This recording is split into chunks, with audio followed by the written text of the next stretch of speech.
तो hello guys, कैसे हो आप सभी लोग। मैं हूं आपका भाई मोंटी और आप देख रहे हैं मेरा चैनल मांगा एक्सप्लेनेशन। तो अभी तक जिन लोगों ने मेरे चैनल को सब्सक्राइब नहीं किया हो, पहले जाके मेरे चैनल को सब्सक्राइब कर दे, वीडियो को एक लाइक कर दे और कमेंट करके ज़रूर बताएं कि वीडियो कैसे लगी। और आपने इस एपिसोड की जो पहले वाला एपिसोड है उसे नहीं देखा होगा तो पहले जाके उसे देख लेना, वरना आपको ये एपिसोड बिल्कुल भी समझ में नहीं आएगा। तो चलो इस एपिसोड को शुरू करते हैं। तो इस एपिसोड की स्टार्टिंग उसी जगह से होती है जहाँ पे पिछला एपिसोड खत्म हुआ था। हमें दिखाया जाता है जो र्यू हानबिन होता है उसके पास एक नोटिफिकेशन आती है कि क्या आप अपनी लाइफ को ख़त्म करना चाहते हैं, क्योंकि जो र्यू हानबिन होता है वो बहुत ज़्यादा डीमोटिवेट हो चुका होता है और वो अपने आप को ख़त्म करने के बारे में ही सोच रहा होता है। इसलिए जो सिस्टम होता है उसने उसके जो हाव भाव है और वो क्या करने के लिए क्या करना चाहता है इस सभी बातों को सोच लिया और उसने ऐसा उसे बोला है। और फिर हमें दिखाया जाता है जो र्यू हानबिन होता है वो उसी सिस्टम के जो मैसेज होता है उसे घूर रहा होता है और सोच रहा होता है कि एक आम सा लड़का जिसे दो आदमियों ने किडनैप कर लिया और किडनैप करने के बाद उसे एक अजीब से वर्ल्ड में भेज दिया है। और उन्हें ये भी कहा जा रहा है कि उन्हें यहाँ के जो मॉन्स्टर है उन्हें मारना है और उनसे जो एक्सपीरियंस है उसे गेन करना है और यही काम करते रहना है। और ये सब कुछ सोचने के बाद जो र्यू हानबिन होता है वो उस जो मैसेज होता है उसके ऊपर अपना जो हाथ होता है वो रखने वाला होता है। तभी हमें दिखाया जाता है जो र्यू हानबिन होता है वो गाइडलाइन सिस्टम में आया हुआ जो मैसेज होता है उसे हटा देता है और कहता है कि मैं अभी थोड़ा खुश हो रहता हूँ और काम डाउन करता हूँ। और वो कहता है कि अगर मैं मर जाऊँ तो मरने के बाद क्या ये लोग मुझे अपनी जो दुनिया है वहाँ पे भेज देंगे?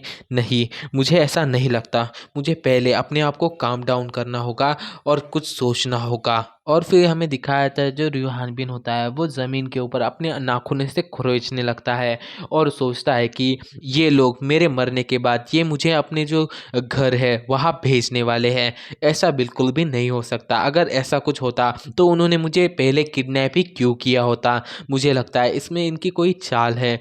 और इतना कहने के साथ जो र्यू हानबिन होता है वो खड़े होने लगता है और सोचता है कि मैं इसे पसंद करूं या ना करूं। अगर मैं यहाँ पे हार मानता हूँ तो सिर्फ और सिर्फ मौत है मेरे लिए। और जो र्यू हानबिन होता है वो आसमान की तरफ देखते हुए कहता है कि मुझे यहाँ पे अब सिर्फ दो ही मिशन है मेरे पास। तो यहाँ पे सबसे पहला जो मिशन है मेरा वो है सरवाइव करना इस जगह पे, और मुझे इस जगह से बाहर निकलना है, ये मेरा दूसरा मिशन होगा। और फिर हमें दिखाया जाता है जो र्यू हानबिन होता है उसके पास एक और जो गाइडलाइन सिस्टम होती है वो एक मैसेज भेजती है जिसमें लिखा होता है कि जो जोजस वन है उसने अपनी जो फाइटिंग की जो स्पिरिट है उसे अवेकन कर लिया है और अब उसे पता है कि उसे क्या करना है। इसलिए इसे इसकी जो स्ट्रेंथ है वो थोड़ी हम लोग बढ़ा रहे हैं। और फिर जो र्यू हानबिन होता है वो सामने की तरफ देख रहा होता है और उसे सामने की तरफ से बहुत ज़्यादा रोशनी दिख रही होती है। और फिर जो गाइडलाइन सिस्टम होता है वो उससे कहता है कि आप इनमें से कोई भी एक स्किल ले सकते हैं। और फिर जो र्यू हानबिन होता है वो ये देख के बहुत ज़्यादा खुश होता है और कहता है कि तो मैं हमेशा अपने हाथों से तो नहीं लड़ सकता ना, तो इसलिए ये जो गाइडलाइन सिस्टम है ये मुझसे कह रहा है कि अपने लिए एक क्लास को चूज़ करे। तो चलो कोई तो क्लास देखते हैं जो मैं चूज़ कर सकता हूँ। और फिर जो गाइडलाइन होती है वो कहती है कि पहले वॉरियर आता है और उसके बाद रिसोर्सेस और तीसरा और आखिरी आपको आपके जो हाथों से डायरेक्टली फाइट करनी होती है। और इसमें आपको अलग अलग तरह की जो मार्शल आर्ट है वो सिखाई जा मतलब आपको सिखा दी जाएगी और आप अपनी मार्शल आर्ट से अपने आर्म से हाथों से भी फाइट कर सकते हैं। और ये देखने के बाद जो आयरिक होता है मतलब र्यू हानबिन वो कहता है कि क्या हैंड हाथ से। और फिर ये चीज़ देखने के बाद जो र्यू हानबिन होता है उसका चेहरा दिखाया जाता है जो बहुत ज़्यादा ख़राब होता है और वो कहता है कि क्या हाथ से लड़ाई, ये सिर्फ और सिर्फ गेम में ही अच्छा होता है, रियल लाइफ में ये बहुत ज़्यादा डेंजरस हो सकता है। इसलिए मैं कभी भी अपने हाथों से लड़ाई तो नहीं करूँगा। और फिर जो रियो हानबिन होता है वो कहता है कि अभी के लिए मुझे लॉन्ग डिस्टेंस वाला जो अटैक है वैसा कोई स्किल मिल जाए तो मज़ा ही आ जाए, क्योंकि यहाँ पे पास से फाइट करना ये मेरे लिए बहुत ज़्यादा डिसएडवांटेज हो सकता है।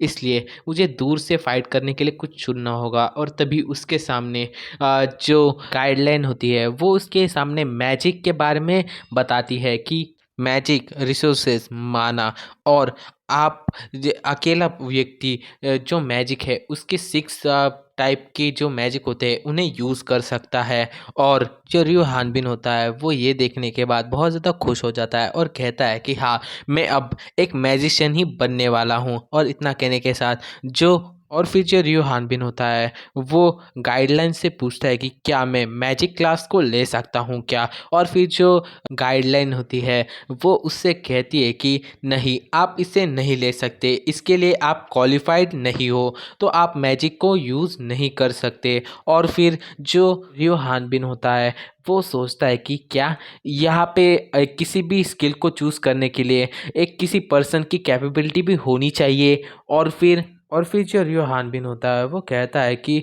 तो फिर एक काम करो, मुझे जो मैजिक सॉर्ट्समैन है वो बना दो। और फिर जो गाइडलाइन होती है वो कहती है कि नहीं, आपका जो सिलेक्शन है वो अब रिजेक्शन में बदल चुका है, और आपकी जो कैपेबिलिटी है वो इस क्लास से मैच नहीं होती। और फिर जो रियो हानबिन होता है वो कहता है तो एक काम करो, मुझे हीलर बना दो, मैं एक प्रीस्ट बनना प्रेफर करूँगा। और फिर जो गाइडलाइन होती है वो कहती है कि आपका जो सिलेक्शन है वो रिजेक्शन में बदल चुका है, आप उस क्लास के लिए भी ठीक नहीं हो। और फिर हमें दिखाया था ये सुनने के बाद जो रियो हानबिन होता है वो कहता है कि हाँ, मैं इसके बारे में जानता था, ये ऐसा ही होने वाला है। और फिर जो रियो हानबिन होता है वो रोने सा लग जाता है। और फिर जो गाइडलाइन होती है वो कहती है कि आपकी पूरी तरह से आप सिर्फ और सिर्फ ऐसी चीज़ के लिए लायक हो, आप एक वॉरियर बनने के लायक हो, आप इसमें सफल हो सकते हो। और जो रियो हानबिन होता है वो रो रहा होता है और सोचता है कि ये मेरा सिलेक्शन मेरे लिए किसी भी काम का नहीं, जो मुझे चाहिए था वो तो मुझे नहीं मिल रहा। और ऐसा कहते हुए वो बहुत ज़्यादा दुखी होता है। तभी उसके सामने गाइडलाइन आ जाती है, और जो गाइडलाइन में लिखा होता है कि आप यहाँ से बिगिनर वेपन ले सकते हो। और फिर जो रियो हानबिन होता है वो सोचता है कि मुझे यहाँ पे कोई बड़ा और लंबा सा वेपन लेना चाहिए, तो मुझे जो भाला है उसे चूज़ करना चाहिए, वो मेरे ज़्यादा काम में आ सकता है। और फिर हमें दिखाया जाता है जो रियो हानबिन होता है वो उस भाले के ऊपर क्लिक करता है और कहता है कि सिर्फ और सिर्फ भाला चाहिए, बाकी मुझे कुछ भी मत दो। और बहुत ज़्यादा गुस्से में होता है। तभी हमें दिखाया जाता है जो विंडो होती है वो बहुत ज़्यादा चमकने लगती है, और भाला भी चमक रहा होता है। तभी हमें दिखाया जाता है जो भाला होता है वो उसकी जगह वहाँ पे सिर्फ और सिर्फ जो तलवार होती है वो गिर जाती है। और जो विंडो होती है उसमें लिखा होता है कि आपने अपना जो बिगिनर वेपन है वो एक स्वॉर्ड चुनी है। और ये देख के जो हमारा मेन कैरेक्टर होता है रियो हानबिन, उसका तो मुंह भी उतर जाता है और वो बहुत ज़्यादा गुस्से में होता है और कहता है कि मुझे यहाँ पे लंबी स्वॉर्ड नहीं चाहिए थी, मुझे एक लंबा भाला चाहिए था। और फिर उसके सामने आ जाता है आपके सिस्टम में एरर है। और फिर हमें दिखाया जाता है जो हमारा रियो हानबिन होता है वो इस चीज़ से बहुत ज़्यादा ही परेशान होने लगता है और कहता है कि क्या एरर एरर कैसे आ सकता है, नहीं ऐसा नहीं हो सकता, एरर कैसे आ सकता है, मुझे कुछ भी समझ में नहीं आ रहा। और फिर हमें दिखाया जाता है जो रियो हानबिन के सामने जो विंडो होती है वो भी गायब हो जाती है। और उसके बाद जो रियो हानबिन होता है वो इस बात से बहुत ज़्यादा परेशान होता है और वो सोचता है कि ऐसा कैसे हो सकता है, इसमें एरर कैसे आ सकता है। तभी उसे एक बात क्लिक होती है कि जब वो एक अजीब सी जगह पे था, वहाँ पे एक बंदा कह रहा था कि उप्स, मुझसे गलती हो गई और मैंने इसके गाइडलाइन में एक एरर डाल दिया है। और ये चीज़ जैसे ही हमारे मेन कैरेक्टर रियो हानबिन को याद आती है वो अपना सर पकड़ लेता है और सोचता है कि इस जगह पे खेला रेतना में सिर्फ और सिर्फ जो गाइडलाइन है वही मुझे मदद कर सकती है किसी भी चीज़ को करने के लिए। और इस गाइडलाइन में एरर आ चुका है। ओ शिट, मुझे कुछ भी समझ में नहीं आ रहा।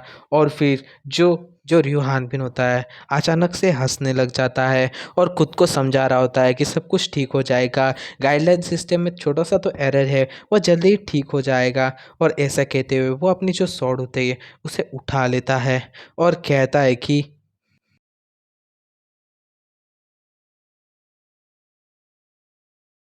अच्छा हुआ अब मेरे पास कोई तो वेपन तो है, उस पत्थर के अलावा ये स्वॉर्ड किसी तो काम में आ ही जाएगी। और मुझे उन लोगों से बिल्कुल भी कोई भी लेना देना नहीं है, उनके हिसाब से मैं जो काम उन्होंने कहा है वो मैं नहीं करना चाहता, पर अब मेरे पास कोई ऑप्शन ही नहीं है। और फिर हमें जो हेलडॉग मारा था उसका चेहरा दिखाया जाता है और जो र्यो हानबिन होता है वो कहता है कि बस मुझे यहाँ पे इतना ही करना है कि सिर्फ़ और सिर्फ़ ज़िंदा रहना है और यहाँ पे अपने आप को स्ट्रॉन्गेस्ट बनाना है और जल्दी ही यहाँ से बाहर निकलना है।